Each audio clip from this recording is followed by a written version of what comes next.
শুক্রবার রাত্রি 11টা নাগাদ ভয়াবহ পথ দুর্ঘটনায় মৃত্যু হলো 5 জনের। আশঙ্কাজনক আরও কয়েকজনকে দুর্গাপুর মিশন হাসপাতালে ভর্তি করা হয়েছে।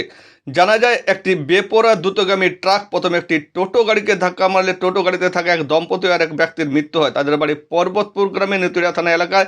পরে একটি জিপ গাড়িকে ধাক্কা মারলে জিপ গাড়িতে থাকা এক দম্পতির মৃত্যু হয়। তাদের বাড়িও নিতুড়িয়া থানা এলাকায়। আরও কয়েকজন গুরুতরভাবে জখম হয়েছেন।